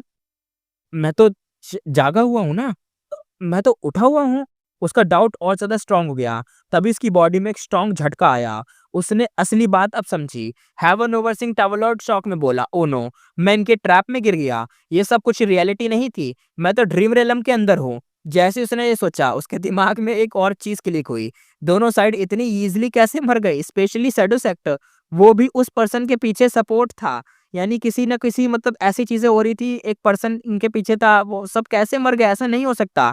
और एक और डाउट था, बाकी हेवनली कोर्ट के गुई मोटर्स कहाँ गए? पूरे टावर में मैं अकेला क्यों हूँ? Heaven overseeing tower lord ने कंफर्म किया, यस, मैं डेफिनेटली ड्रीम रेलम में हूँ, लेकिन अब मैं बाहर कैसे निकलूं? वो एंजाइटी में आ गया। उसे पता था कि ये ड्रीम रेलम है, लेकिन उसके पास अनरेवल ड्रीम जैसे मेथड तो नहीं थे जो फेंगयुआन के पास थे। मतलब अब वो ट्रैप में एस्केप नहीं कर सकता था। रियलिटी में heaven overseeing tower lord जोर जोर से सो रहा था और एकदम खर्राटे मार रहा था। बहुत ही लाउड खर्राटे थे उसके। इतने खर्राटे ले रहा था कि जो मतलब आसपास हेवनली कोर्ट के गोई मोटर्स थे उनका एक ग्रुप था ना, वो भी हिल गए। मतलब सच में heaven overseeing tower lord सिर्फ ओल्ड ही नहीं बल्कि बहुत ज्यादा टायर्ड भी था। पहले फेट इमॉर्टल गो को रिपेयर करने के लिए लगातार गो रिफाइन करता रहा, फिर हेवन ओवर सिंह टावर को रिपेयर किया, हेवनली लोटस सेट को प्रोटेक्ट किया, बो क्वीन और बाकी लोगों से थोड़ा इंटेंस भी फाइट की। उसके बाद शैडो सेट के मास्टरमाइंड का पकड़ा, हेवनली कोर्ट के इमोटस को मोबिलाइज किया, हेवन ओवर सिंह टावर के साथ व्हाइट हेवन में एंटर हुआ, एक भी टाइम रेस्ट नहीं लिया और सेकेंडली डायरेक्ट वहां से मतलब व्हाइट हेवन से सीधा कहाँ पे आया? साउथर्न बॉर्डर यितियान माउंटेन पर, यानी बहुत ज्यादा। और जैसे ही आया, heaven overseeing tower control के बाद बैटल की फाइट हुई, और इसलिए जैसे ही वो ड्रीम रेलम में गया ना, उसका पूरा बॉडी रिलैक्स हो गया और जल्दी जल्दी से एकदम भाई गहरी गहरी नींद में पहुंच गया, सांस लेने लगा। हेवनली कोर्ट के गुई मोटर्स ने उसे जगाने की कोशिश की, हर तरीका ट्राई करा। कभी उसके पैर पर पानी डाला, कभी आग लगाई, कभी थ्रोट फाड़ के चिल्लाए, हर मेथड यूज करा, लेकिन वो जागा नहीं। ये था ड्रीम पाथ का असली पावर। इस एरा से आगे की चीज बस एक मूव ही काफी था और रोक दिया एक इतने खतरनाक बंदे को। इवन रैंक 8 हेवनली कोर्ट के इमोटस के पास भी इसका सोल्यूशन नहीं था। सीन एक तरह से कितना फनी लग रहा था। बाहर हेवन ओवर सिंह टावर के आसपास बैटल इतनी खतरनाक चल रही थी, इतनी हीटेड थी, स्काई डार्क हो गया था, ग्रैंड ट्रिबुलेशन रंबल कर रहे थे, और heaven overseeing tower sky में फ्लोट कर रहा था एकदम स्टिल बिना मूव करे। अंदर हेवनली कोर्ट के गुई मॉडल फाइव चिल्लाए जा रहे हैं, पानी लाओ, आग लाओ, चिल्लाओ, ये करो वो करो, गुदगुदी करो। बंदा उठ ही नहीं रहा। हेवन ओवरसीइंग टावर लॉर्ड की सोल ड्रीम रिलम में फंसी हुई है, उसके पास जागने का कोई डायरेक्ट तरीका ही नहीं है। सिर्फ विज़डम पाथ के कुछ मेथड यूज़ करके उन्होंने उसके दिमाग तक सिग्नल भेजने का ट्राई करा ताकि वो खुद अपने आप को जगा सके। दूसरी तरफ सैडोसेट का मूड अब रिलैक्स हो गया था, टेंशन वाली जो वाइब थी वो गायब हो गई थी। किसी ने चिल्ला के बोला, यिंग वुशी गुड जॉब, बहुत कुछ तो बढ़िया करा तुमने। दूसरा बोला, ये था ड्रीम पाथ का पावर, डैम अमेजिंग है। एक और ने हंसी मार के बोला, फाइनली इतना टाइम लगने के बाद तू एक रैंक 8 कल्टीवेशन लेवल तक पहुंच भी गया और तूने एक बंदे को रैंक 8 वाले को इतना सुला भी दिया। सैडोसेट के इमोटस यिंग वुशी के आसपास खड़े थे, कोई रिलैक्स लग रहा था क्योंकि पहले की सिचुएशन ना डेंजरस थी। कोई ड्रीम पाथ की पावर देख के एकदम हैरान था, कोई शोल्डर्स पे एकदम पैट कर रहा था और कंटिन्यूअसली प्रेस कर रहा था अपने यिंग वुशी को। इतनी लंबी फाइट के बाद हिंग वुशी जो pure dream reality sneaker physique वाला बंदा था, finally rank 8 dream path go immortal बन गया था। अब वो एक रैंक 8 इमॉर्टल के मूव यूज कर सकता था जिसका नाम था लीड सोल इनटू ड्रीम, लेकिन रैंक 8 वाला। 2 बार फेल हुआ था लेकिन थर्ड अटेम्प्ट में फाइनली सक्सेस मिल गया था और उसने हेवन ओवरसीइंग टावर लॉर्ड को ड्रीम रेलम में पुश कर दिया था। इफेक्ट तुरंत ही दिख गया था, जैसे ही टावर लॉर्ड ड्रीम में गया हेवन ओवरसीइंग टावर की सारी मूवमेंट्स रुक गई। शैडोसेट के ऊपर जो प्रेशर था इंस्टेंटली कम हो गया। 7 स्टार चाइल्ड ने पूछा, ये बताओ हेवन ओवरसीइंग टावर लॉर्ड कितनी देर तक उसमें ट्रैप रहेगा? यिंग वुशी कामली जवाब दिया, वो एक रैंक 8 गो इमॉर्टल है जिसे एक मैरिड ट्रिबुलेशन क्रॉस कर चुका है। अरे भाई, यानी इस बंदे ने मैरिड ट्रिबुलेशन भी क्रॉस करा है। मतलब ड्रीम रेलम सिर्फ कुछ मिनट तक ही उसे ट्रैप कर रख पाएगा, लेकिन अगर वो बाहर निकल भी आया, मैं अपना किलर मूव फिर से यूज कर दूंगा, उसकी सोल दोबारा से अंदर चली जाएगी। 7 स्टार चाइल्ड ने बोला, गुड भाई, बहुत बढ़िया। यानशी ने तुझे बेकार में थोड़ी ना क्रिएट करा है, बहुत बढ़िया। तभी हेवन ओवरसीइंग टावर फिर से मूव करने लगा। शैडोसेट के इमॉर्टल शॉक्ड हो गए, कहा व्हाट द हेल, ये क्या हुआ? किसी ने तुरंत ही बोला, यिंग वुशी की तरफ देखा, कहा क्या टावर लॉर्ड ड्रीम से निकल गया इतनी जल्दी? उन्हें याद था कि कैसे पहले यिंग वुशी का मूव फेंगयुआन पे यूजलेस था, वो बार बार एंटर एग्जिट कर लेता था। इसी वजह से शैडोसेट के इमॉर्टल्स की जो कॉन्फिडेंस था वो एक तरीके से गिर गया था, क्योंकि उन्हें लगा यार ये बंदा तो ऐसे ही निकल जा रहा है, यानी ड्रीम पाथ बेकार है क्या? वो ऐसा कॉन्फिडेंस जो था ना, कॉन्फिडेंट जो फील कर रहे थे, एकदम से गिर गया उनका कॉन्फिडेंस कि अरे भाई बेकार है, ये ऐसा सोचने लग गए थे। लेकिन इस बार यिंग वुशी ने हेड शेक करा और बहुत कॉन्फिडेंट था, कहा नहीं, टावर लॉर्ड अभी भी ड्रीम के अंदर है, ये तो लगता है बाकी हेवनली कोर्ट के गुई मोटर्स ही टावर को ऑपरेट कर रहे हैं। तभी बिल्कुल सही, जब उन्होंने देखा कि टावर लॉर्ड जग ही नहीं रहा, तो हेवनली कोर्ट के इमोटस ने कंट्रोल अपने हाथ में ले लिया। और क्योंकि ये सच था, हेवन ओवरसीइंग टावर सिर्फ एक इंसान का नहीं था। स्टार कंस्टलेशन इमॉर्टल वनरेबल के मरने के बाद ये टावर पूरे हेवनली कोर्ट का एक पब्लिक एसेट बन गया था। अब टावर लॉर्ड तो डीप स्लीप में था, तो नेचुरली बाकी इमोटस के पास राइट था उसे कंट्रोल करने का। लेकिन कुछ ही देर में टावर फिर से रुक गया। ये सीन फेंगयुआन के ग्रुप ने क्लियरली देखा। हाई लॉलन और फेरिलिशान के चेहरे डाउटफुल और एंग्री वाले थे। हेवनली कोर्ट एग्जैक्टली कर क्या रहा है? ये आगे बढ़ रहे हैं, फिर कदम पीछे, फिर आगे, फिर पीछे, कर क्या रहे हैं ये? फेंगयुआन का एक्सप्रेशन थोड़ा-सा दिख रहा था, पता चल रहा था कि खराब है। वो कहता है, लगता है शैडोसेट ने ड्रीम पाथ का यूज़ करके हेवनली कोर्ट के इमॉर्टल्स को भी ट्रैप कर दिया, जैसे उन्होंने मेरे साथ ट्राई करा था। लेकिन उन्होंने हेवनली कोर्ट के इमॉर्टल्स को पहले क्यों टारगेट नहीं करा? मुझे पहले क्यों कर दिया? ताइबा शंग ने टेंशन में कहा, अब ये सोचने का पॉइंट क्या है? यानी अब क्या सोच रहे हो? हमारे पास इमॉर्टल गू हाउस का प्रोटेक्शन नहीं है। शैडोसेट का सेक्रेड फेदर सिटी भी डिस्ट्रॉय हो चुका है। सिर्फ हेवनली कोर्ट के पास अभी हेवन ओवरसीइंग टावर बचा है। यानी उनके पास एक इमॉर्टल गू हाउस है, हमारे पास तो है ही नहीं। लेकिन शैडोसेट उन्हें रोक रहा है। हम बहुत बड़ी डेंजर में है फेंगयुआन, क्या तुम फिक्स इमॉर्टल ट्रैवल फिर से यूज कर सकते हो?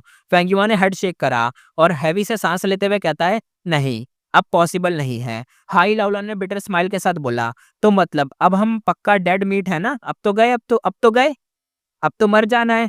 उसकी आंखों में एक हार्श लाइट चमक उठी। उसने अपने फिस्ट को टाइटली एकदम बांध लिया। बस एक रिग्रेट था उसके अंदर कि हाई चेंग अभी तक जिंदा है, मतलब अपनी माँ का रिवेंज वो नहीं ले पा रही। फेंगयुआन ने उसकी तरफ एकदम देखा लेकिन कुछ बोला नहीं। अब तक थर्ड ग्रैंड ट्रिबुलेशन के बाद ग्रेसफुल क्योटिक डुएल स्टेज और सैक्रेड फेदर सिटी दोनों ही खराब हो गए, टूट गए। सिर्फ यहाँ पे एक ही चीज बची थी, वो थी हेवन ओवरसीइंग टावर, वही एक चीज बची थी। हेवनली कोर्ट फेंगयुआन के साइड एक होप था। अब लेकिन एक तरीके से वो होप भी चला गया, क्योंकि भाई हेवनली कोर्ट अब क्या बोले, वो तो भी फंस गया। शैडोसेट ने उसे फंसा दिया। और और जो चौथा फोर्थ ग्रैंड ट्रिबुलेशन की बात है, सिर्फ 10 एक्सट्रीम फॉर्मेशन ही टेरिफाइंग था कि फेंगयुआन उसके साथ वाले अगेंस्ट सर्वाइव ही नहीं कर सकते थे। और ट्रिबुलेशन तो क्या बोले यार, मतलब फंस गए यार, क्या करे अब। फेंगिवा ने स्प्रिंग ऑटम सिगार्डा को चेक करा, कहता है क्या यही एंड है? लेकिन टाइम बहुत कम हुआ था, वो एक तरीके से रिकवर ही नहीं कर पाया था जो उसका स्प्रिंग ऑटम सिगार्डा है, मतलब अब उसे यूज़ करना पॉसिबल नहीं था। इसी वक़्त स्काई में एक ज़ीथर की आवाज़ गुनगुनाने लगी, लो भाई आ गई, आ गई, आ गई मेरठ की मशहूर नान खटाई। ये चीतर की आवाज़ तुम्हें फ़ैमिलियर लग रही होगी, बिल्कुल ये वही है और कोई नहीं, ये वही है। दिन का टाइम था, फिर भी आसमान में एंडलेस स्टारलाइट चमक रही थी। वो म्यूज़िक डायरेक्टली फ़ॉर्मेशन के अंदर घुस गया, गू इमोटस के दिमाग तक पहुँच गया। एक चिल्लाने की आवाज़ आई, oh no! 10 extreme formation sound path के अटैक को डिफेंड कर सकता है, लेकिन ये जीथर, ये म्यूज़िक की कोई ब्लॉक नहीं कर पा रहा। ये कैसा म्यूज़िक है भाई? तभी पता चलता है, यही था, यही जो चीज़ थी, यही था अपना 4th ग्रैंड ट्रिब्यूलेशन। मुझे लगा मेरठ की मेरा मतलब अपनी वो वल्नरेबल आई है, लेकिन नहीं, वल्नरेबल कैसे आ जाएगी यार, वो तो मर चुकी है। कोई नहीं, उसका ट्रिब्यूलेशन ही आ गया। अब नाम बताया जाता है, इसका नाम था ज़ीथर माइंड ट्रिब्यूलेशन। दूसरा बंदा बोलता है, ये स्टारलाइट देख रहे हो? दिन के समय भी इतना ब्राइट है। ये है 5th grand tribulation, star flow tribulation. कोई चिल्ला के कहा, अबे ये इतना डेंजरस क्यों है? 4th और 5th ग्रैंड ट्रिब्यूलेशन एक साथ ही आ गए। यानी मुझे लगा पहले 4th है, लेकिन पता चलता है नहीं, 4th और 5th एक साथ आ गए हैं, यानी चौथा, पाँचवाँ एक साथ आ गए। ये देखते ही शैडोसेट के इमोर्टल्स भाई फुल पैनिक में आ गए। एक पल के लिए हेवनली कोर्ट और फेंगयुआन दोनों को भूल ही गए। हाँ, भूल ही जाएँगे। अब आगे हेवन ओवरसीइंग टावर के अंदर हेवनली कोर्ट के गुई मॉर्टिस ने भी भाई गहरी-गहरी सांसें खींच लीं, क्योंकि ग्रैंड ट्रिब्यूलेशन की ताकत हर वेव के साथ बढ़ती जा रही थी। 4th ट्रिब्यूलेशन पावर के हिसाब से पहली तीनों ग्रैंड ट्रिब्यूलेशन को मिला के सबसे ज़्यादा थी, और 5th स्टार फ्लो ट्रिब्यूलेशन वो तो और ज़्यादा डेंजरस थी। चीथर mind tribulation absolute piercing rain थी, और इमोरियल लाइट डियर भी थे, और रेलिक वर्जा ट्रिब्यूलेशन सबको मिला के एक पावरफुल मूव बना था। हेवनली कोर्ट के गुई मॉर्टिस सोचने लगे, हेवनली कोड गुई मोटर्स कहते हैं, ये शैडो सेक्ट आखिर रिफाइन क्या करना चाह रहा है भाई? उन्होंने हेवन को इतना गुस्सा दिलाया है कि ऐसी टेरिफाइंग डिजास्टर आ रही है। फेंगयुआन भी इस कंफ्यूजन में था, क्वेश्चन उसके माइंड में घूम रहा था। अभी 2 ग्रैंड ट्रिब्यूलेशन एक तरीके से देखे जा रहा था, वो बस अपनी पावर को गैदर कर रहा था। शैडो सेक्ट के गो इमॉर्टल के चेहरे बिल्कुल एकदम खराब से हो गए। पिछली तीनों ट्रिब्यूलेशन तो मुश्किल से वो बचे थे, और 4th और 5th तो और आ गए। हर कोई क्लियरली फील कर रहा था कि हेवन की ये जो चीज़ थी ना, इन्हें कितना ज़्यादा हेवन गुस्सा है, बहुत ज़्यादा खतरनाक। शैडो सेक्ट तो बिल्कुल भी जीने का चांस ही नहीं, मतलब ऐसा हो रहा था कि शैडो सेक्ट तो खुद तो मरेगा, लेकिन इनको भी जीने का चांस नहीं देगा, ये भी मरेंगे साथ में, ये भी ले डूबेंगे सबको। और अब क्या करें? एकदम से क्या होता है, जितने भी शैडो सेट के इमोर्टल्स थे ना, एकदम से कंफ्यूज लगने लग गए। उनको पता ही नहीं चल रहा क्या सीन चल रहा है। उनका इमोर्टल गो हाउस डिस्ट्रॉय हो चुका था। 10 एक्सट्रीम फॉर्मेशन को 3rd ग्रैंड ट्रिब्यूलेशन ने बड़ा डैमेज कर दिया था। अब सारे के सारे गो इमोर्टल्स को सैक्रिफाइस भी कर दें, फिर भी ये दोनों ट्रिब्यूलेशन को रोकना इम्पॉसिबल था। यानी एक तरीके से अब ये उनका एंड है। हाई लॉलन कहते हैं, लगता है हम लोग ग्रैंड ट्रिब्यूलेशन में ही मरने वाले हैं। उसने देखा, फेंगिवान ने आंखें एकदम भाई सिकोड़ ली।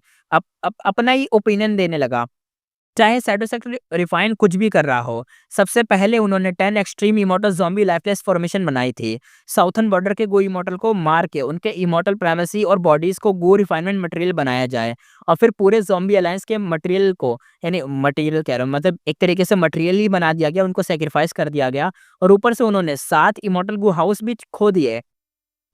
जो प्राइस सैडोसैक ने पे करा था, वो एक तरीके से बिलीव करने लायक नहीं था। अगर फेंगिवान खुद ने ये अपनी आँखों से ना देखा होता, तो अगर कोई इसे बताता तो वो बिलीव नहीं करता। और इतना बड़ा प्राइस चुकाने के बाद सैडोसैक अब भाई ईज़िली गिव अप करने वाला तो नहीं था, यानी कुछ तो होगा।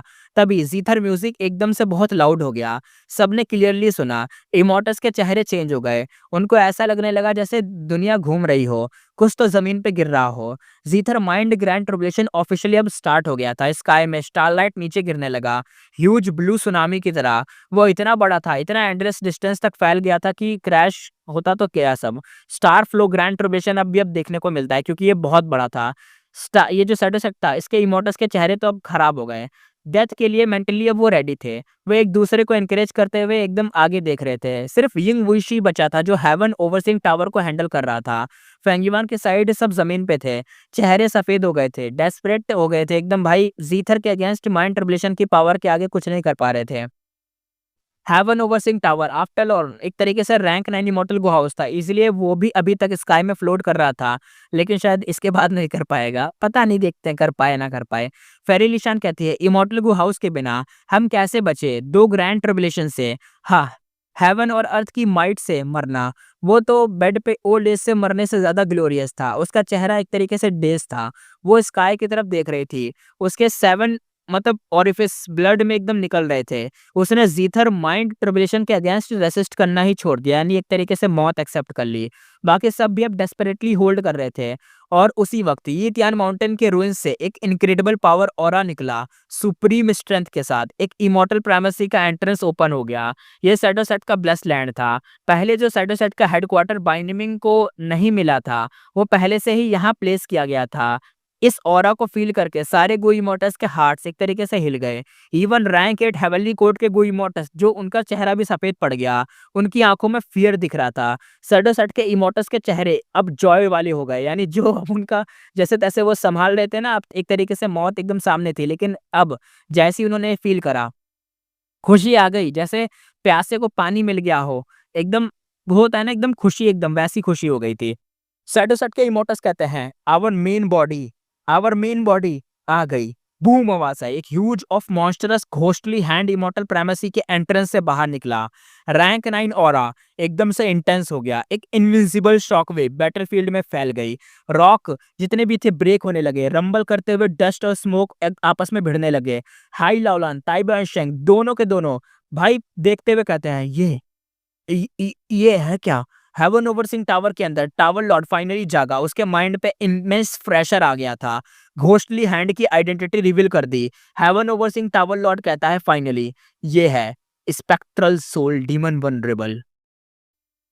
अब आगे पता चलता है, ये जो घोस्टली हैंड लाइफ और डेथ ब्लेस लैंड से बाहर निकला था ना, वो इतना बड़ा था कि जैसे एक पूरा पहाड़ हो। उसका आर्म पूरा का पूरा बाहर नहीं आया था, आधे से ज़्यादा अभी भी डोर के अंदर ही था। लाइफ और डेथ ब्लेस लैंड का एंट्रेंस लग रहा था, जैसे मैक्स तक खुल गया हो। फिर भी उस मतलब इतना खतरनाक है, जो हॉरर वाला एक हाथ था, सिर्फ उसका एक छोटा-सा पार्ट ही बाहर आ पाया था उस जगह से, जैसे वो अटक गया हो। रैंक 9 ऑरा इतना मैजेस्टिक और वास्ट था कि हर डायरेक्शन में फैल गया, पूरे एरिया को एक तरीके से खा गया।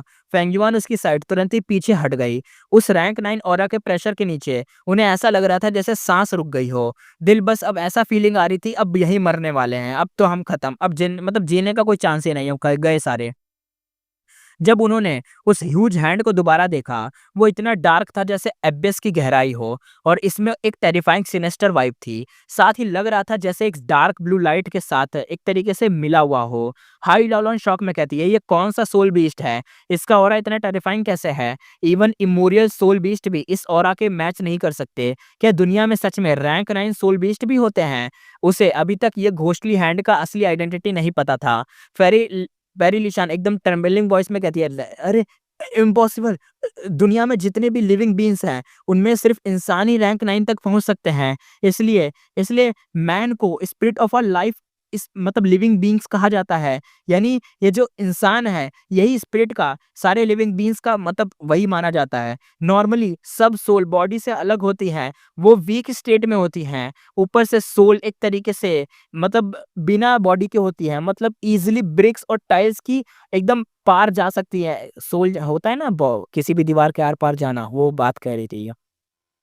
पर स्पेक्ट्रल सोल डीमन वनरेबल का ये राइट हैंड था। ये इतना सॉलिड और मटेरियल जैसा था, जैसे एक मतलब एक हिल, इतना स्टेबल, इतना हैवी। यानी है तो एक सोल, लेकिन ऐसी सोल जो एक बॉडी से भी ज़्यादा पावरफुल, यानी समझ रहे हो, कुछ खतरनाक ही चीज़ है ये। जैसे वो ही इस लाइफ और डेथ ब्लेस लैंड से बाहर निकला, उसने यीतियान माउंटेन के रुइंस को पकड़ लिया, और जितने भी बड़े-बड़े बोल्डर्स थे, वो उसकी ग्रिप में आते ही पाउडर बन गए। ये सीन पूरा कल्टीवेशन वर्ल्ड के कॉमन सीन से एकदम बाहर था, यानी कुछ अलग ही, एकदम out of the box. Spectral soul demon vulnerable का मेन कल्टीवेशन पाथ था सोल पाथ। उसका सोल पाथ फाउंडेशन इतना गहरा था कि वो मटेरियल स्टेट की लिमिट्स तक पहुंच चुका था। ये सब इमोर्टस की इमेजिनेशन से बाहर था। पेंगुइन उसका भाई माउथ से सूख चुका था। हैंड को देखते हुए वो कहता है, spectral soul demon vulnerable.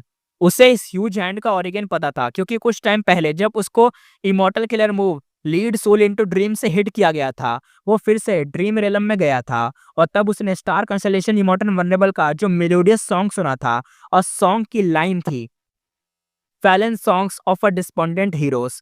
Fate के ट्रायल को रेसिस्ट नहीं करते, मुश्किल है उनको रेसिस्ट करना। बैंड स्वॉर्ड्स मिट्टी में डूब जाती हैं। उठने गिरने का सिलसिला एशियन टाइम से चलता आ रहा है। हेवनली रिवर का रंबलिंग कभी रुकता नहीं। आलस, स्पेक्ट्रल नाइट एक सोल को एंडलेस ड्रीम्स में ले जाती है। कहाँ मिलेगा पीस? ड्रीम और ऑटम के टाइम बॉडी और माइंड शिफ्ट होते हैं। सिर्फ हेवेंस विल ही वास्ट है और बाउंडलेस रहता है। यानी ये वो वाली लाइन थी, स्पेक्ट्रल नाइट वाली लाइन। और ये वही फेस चल रहा था, यानी गाने में आकाशवाणी, यानी वो जो भविष्यवाणी थी उसमें जो तीसरी लाइन थी वो आ चुकी थी स्पेक्ट्रल नाइट की, कि स्पेक्ट्रल नाइट एक सोल को एंडलेस ड्रीम में ले जाती है। कहाँ मिलेगा पीस, यानी कहाँ बचोगे, कहाँ भागोगे, है ना? तुम कहीं नहीं जा सकते। इस सॉन्ग के साथ ही एकदम से अननोन इन्फॉर्मेशन फेंगयुआन के माइंड में फ्लो होती है। लाइन, स्पेक्ट्रल नाइट एक सोल को एंडलेस ड्रीम में ले जाती है, कहाँ मिलेगा पीस। ये डायरेक्टली घोस्टली हैंड की आइडेंटिटी रिवील करता था और यही बताता था फेंगयुआन को कि सैडोसेट के पीछे मास्टरमाइंड और कोई नहीं बल्कि स्पेक्ट्रल सोल डीमन वनरेबल ही था। जब फेंगयुआन ने यह जाना था तब वो एक्सट्रीम शॉक में चला गया था, पर अब जब उसके पास मेंटल प्रिपरेशन थी और दोबारा उस जाइंट हैंड घोस्टली को देखा उसने, तो वो थोड़ा सा फोर्सफुली शांत हो गया और उसके अंदर रिलीफ भी आ गया। सबको एक दिन मरना ही है, ये दुनिया का रूल है और ये सब जानते हैं। इवन रैंक 9 वल्नरेबल्स भी इससे बच नहीं सकते। तो फिर उन रैंक 9 वल्नरेबल की सोल डेथ के बाद कहाँ जाती है? हाँ, कहाँ जाती है? इसका आंसर क्लियरली लिखा था लेजेंड्स ऑफ फ्रेंजू में। भाई फाइनली ये बुक यार, ये बुक है, यही बुक है यार, सब कुछ यही बुक है। लेजेंड्स ऑफ फ्रेंजू, वहां मेंशन था road of life, road of death, obsession death domain, जहां फेयरनेस इमॉर्टल गु मौजूद है। फेयरनेस को, अरे भाई साहब, फेयरनेस को, इमॉर्टल फेयरनेस को। लेजेंड्स के हिसाब से जब वेदांत ग्रेटसन मरा था उसकी सोल लाइफ और डेथ के डोर के, मतलब जो डोर था उसके पार वापस गई थी। रैंक 9 वनरेबल हो या कोई भी लिविंग बीइंग, सब एंड में वहीं जाते हैं। द लेजेंड्स ऑफ रेंजू में क्लियरली लिखा गया है रोड ऑफ लाइफ में सिर्फ सफरिंग गु है और रोड ऑफ डेथ में 3 ऑब्स्टिकल हैं, डांगहुन माउंटेन, लुओपो वैली और रिवर्स फ्लो रिवर। फेंगयुआन को रिवर्स फ्लो रिवर की लोकेशन का आइडिया नहीं था, पर डांगहुन माउंटेन और लुओपो वैली दोनों उसके ही कंट्रोल में थे। फेंगयुआन ने इवन एक बोल्ड गैस भी किया, क्या शायद वो तीसरा ऑब्स्टिकल रिवर्स फ्लो रिवर, जो रिवर्स फ्लो रिवर है, वो भी अब रोड ऑफ डेथ में एग्जिस्ट नहीं करता है? अगर ये 3 ऑब्स्टिकल नहीं रहे तो क्या सोल डेथ के बाद इजीली लिविंग वर्ल्ड में वापस आ सकते हैं? ये भी एक, मतलब एक थ्योरी एक बताना चाह रहा था, एक आती है ना एक जिज्ञासा, क्यूरियोसिटी, क्या ऐसा हो सकता है? मतलब स्पेक्ट्रल सोल डीमन वनरेबल की सोल का लिविंग वर्ल्ड में वापस आना कोई इम्पॉसिबल चीज नहीं थी, ऐसा हो सकता है। जो अभी हुआ लाइफ और डेथ के डोर के अंदर, जो भी एक्चुअल ट्रुथ था, रियलिटी ये थी कि इस मोमेंट में स्पेक्ट्रल सोल डीमन वनरेबल की सोल ने फोर्सफुली डोर को तोड़ दिया, लिविंग वर्ल्ड में दोबारा एंट्री कर ली थी। फेंगयुआन की सोच में वो बोलता है, सो मतलब ये सब स्पेक्ट्रल सोल डीमन वनरेबल के अरेंजमेंट्स थे। नो वंडर शैडोसेट इतना मिस्टीरियस और पावरफुल है। नो वंडर शैडोसेट के गुइमोटस को डेथ का कोई डर नहीं था। क्या उन्होंने सोल रिवाइव करने का मेथड पकड़ लिया? फिर आखिर स्पेक्ट्रल सोल डीमन वनरेबल चाहते क्या हैं? शैडोसेट ने अपनी जान भी दांव पे लगा दी 10 extreme immortal zombie lifeless formation को प्रोटेक्ट करने के लिए। ये लोग आखिर में रिफाइन क्या कर रहे हैं? क्या है वो चीज? पेंगुइन के डाउट्स और भी ज्यादा इंटेंस होते जा रहे थे, जैसे डार्क क्लाउड्स के ऊपर एकदम कुछ जम गया हो। Heaven overseeing tower lord अंदर से डीप सोचते हुए कहता है, स्पेक्ट्रल सोल डीमन वनरेबल, तुम्हें भी और बर्दाश्त नहीं हुआ ना, है ना? तुम्हें भी और बर्दाश्त नहीं हुआ। हेवन ओवर सिंह टावर की हेल्प से उसने पहले ही हेवनली कोर्ट में स्पेक्ट्रल सोल डीमन वनरेबल की आइडेंटिटी को डिड्यूस कर लिया था। वो जो अंधेरे से सबको देख रही थी, यानी वो जो आंखें थी जो सबको देख रही थी, वो जिसमें सबसे ज्यादा किलिंग इंटेंट भरा था, वो आंखें, पहले मैंने सोचा था वो फेंगयुआन की आंखें, लेकिन अब मुझे पता चला नहीं, वो आंखें और किसी की नहीं थी। वो और कोई नहीं, वो था स्पेक्ट्रल सोल डीमन वनरेबल, उसकी ही वो आंखें थी। जब उसने जाना कि spectral soul demon venerable heaven को डिफाई करके अपने आप को जिंदा करने की कोशिश कर रहा है और अपने फेट से बचने का ट्राई कर रहा है, तब हेवन ओवरसीइंग टावर लॉर्ड का चेहरा सफेद पड़ गया। वो शॉक में अलार्म से एकदम जाग गया। उसने तुरंत ही हेवनली कोर्ट के गुइमोटस को एकदम जगाया ताकि वो एक्शन ले सके और स्पेक्ट्रल सोल डीमन वनरेबल के प्लान को डिस्ट्रॉय कर सके, उसे दोबारा से ऑब्सेशन डेथ डोमेन से ढकेल दे, यानी वो वापस उसी डोमेन में उसको ढकेल दे और हेवेंस विल और फेट को मेंटेन करें। और ये पॉसिबल भी इसलिए था क्योंकि ऑब्सेशन डेथ डोमेन के दोनों रोड्स पर्सनली फेट इमॉर्टल गू ने ट्रैवल किए थे। यानी ये सब फेट इमॉर्टल गू से रिलेटेड है। लाइफ और डेथ के साइकिल दुनिया का सबसे बड़ा फेयरनेस है। अगर स्पेक्ट्रल सोल डीमन वनरेबल दोबारा जिंदा हो जाता तो ये अल्टीमेट अनफेयरनेस होती, यानी ऐसी चीज जो जस्टिफाई नहीं की जा सकती, अनफेयरनेस है ये। एक डायरेक्ट वॉयलेशन था हेवन की विल का और फेट का, और शायद यही वजह थी कि फेट इमॉर्टल गो कभी भी रिकवर ना कर पाता, और इसलिए उन्हें चांस लेना ही था। जब तक spectral soul demon venerable properly जिंदा नहीं होता, उन्हें जजमेंट पास करनी ही थी। क्योंकि अगर हिस्ट्री का सबसे ज्यादा किलिंग इंटेंट रखने वाला डीमन वनरेबल दोबारा जिंदा हो गया तो दुनिया सिर्फ मास की और क्योस में ही भरेगी। वो सब खत्म होंगे, वो सब मरेंगे, और हेवनली कोर्ट के लिए तो अपनी फॉर्मर ग्लोरी को रिस्टोर करना ही दूर की बात हो जाएगी। यानी ये जो चाह रहे थे कि अपने आप को दोबारा से उस लेवल पे ले जाएंगे, हेवनली कोड का नाम होगा पूरे के पूरे 5 रीजन में, सिर्फ सेंट्रल कॉन्टिनेंट में नहीं, पूरे 5 रीजन में। नाम तो है लेकिन पूरा कंट्रोल करेंगे, पूरा का पूरा रीजन, पूरा वर्ल्ड कंट्रोल करेंगे। वो ग्लोरी, वो तो दूर की बात हो जाती है अगर ये जिंदा हो गया तो। इसी वजह से यितियान माउंटेन की बैटल में हेवनली कोर्ट ने कोई प्राइस मैटर नहीं रखा और रैंक 9 इमॉर्टल गु हाउस हेवन ओवरसिंग टावर को एक्टिवेट कर दिया अपनी पूरी फोर्स लगाकर। हेवनली कोर्ट के गु इमॉर्टल्स एक दूसरे को मोटिवेट करते हुए कहते हैं, भाई देख ले, spectral soul rank 9 demon venerable तो क्या हुआ, वो ऑलरेडी डेड है, उसकी सोल सिर्फ लाइफ और डेथ के डोर में अटकी हुई है, अपनी लास्ट सांसों में एकदम लास्ट वाली सांसें ले रही है। वो अब एक रैंक 9 का डीमन वनरेबल नहीं रहा। तभी दूसरा बंदा कहता है, बिल्कुल सही, बिल्कुल सही, सबको पता है सोल की वीकनेसेस। अगर उसके पास सच में अपनी पुरानी स्ट्रेंथ होती तो शैडो सेक्टर बनाने की क्या जरूरत थी, इतने सारे स्प्लिट सोल क्रिएट करने की क्या जरूरत थी, और इतने कॉम्प्लिकेटेड जो स्कीम थी वो बनाने की क्या जरूरत थी। तभी तीसरा बंदा कहता है, मेरे हिसाब से अब उसे स्पेक्ट्रल सोल डीमन वनरेबल नहीं, सिर्फ कहा जाना चाहिए स्पेक्ट्रल सोल। हेवनली कोर्ट के गोई मोटस आपस में ही बात कर रहे थे, एक दूसरे का मोराल बूस्ट कर रहे थे ताकि अपने दिल पर जो डर था उसको संभाल सकें। क्योंकि रैंक 9 की जो एग्जिस्टेंस थी उसके सामने इवन ये हेवनली कोर्ट ही क्यों ना हो, जो रैंक 8 के इमोटल से भरा पड़ा हो, वो भी कुछ नहीं था, कुछ भी नहीं, लिटरली धूल बराबर।